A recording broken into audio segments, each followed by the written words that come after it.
You know, sometimes the best way to dominate a sport is not to play at all. Sounds crazy, right? But that's exactly what Jannik just did. The man literally sat out the entire Sunshine Double. That's Indian Wells and the Miami Open, two of the biggest hardcourt events outside of the slams, and somehow he's still the undisputed world number one. And not just that, his rivals basically tripped over themselves trying to take advantage of his absence. It's like they saw a wide open path to the top and decided, nah, we're good. Right, first off, Jannik has been on fire. This dude won the Australian Open back in January, beating Daniil Medvedev in the final. He looked unstoppable, but then bam, a 3-month anti-doping ban.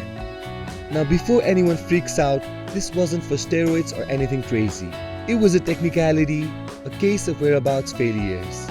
Basically, he missed some drug testing check-ins.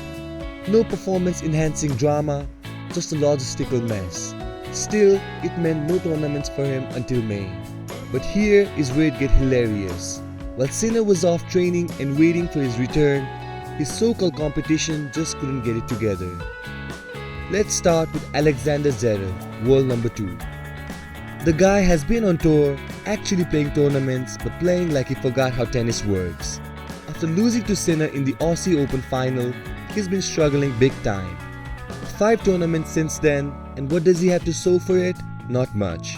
A first match exit in Indian Wells and a round of 16 loss in Miami to Arthur Fils. And then there's Carlos Alcaraz. Now Alcaraz is supposed to be Sinner's main rival, but man, he had a rough month. First, he gets completely outplayed in the Indian Wells semi-finals by Jack Draper. Yeah, Jack Draper, who isn't exactly known for dismantling top seeds. Then in Miami, he gets bounced in the first match. It's almost like he saw Sinner wasn't there and thought, I'll take the month off too. And of course, we can't forget Novak Djokovic. The man, the myth, the 24-time Grand Slam legend. He looked refreshed in Miami after an early Indian Wells exit, and it seemed like he was on a mission. But then he makes the final and loses.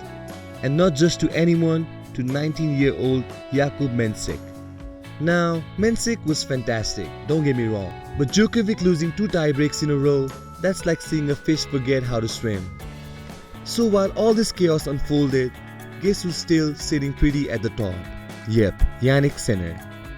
He is basically guaranteed to be world number 1 when he returns in May for the Italian Open. I mean, it's almost poetic. While his competition fumbled, he just kicked back, trained and let the ATP rankings work in his favor. Some might argue, but isn't this bad for the sport? Shouldn't the world number 1 player be, playing? And sure, it's not the most traditional way to stay on top, but honestly, it just proves how dominant Sinner has been. Even when he's not there, he's still the guy to beat. And if anything, this whole saga just makes his return even more exciting. Can he keep the momentum going when he steps back on the court? Or will one of his rivals finally get it together and challenge him properly? Either way, May is going to be insane. So if you want to see how this all plays out, make sure to stick around. And hey, if you enjoyed this breakdown, drop a like and subscribe. Because trust me, tennis this year, it's just getting started.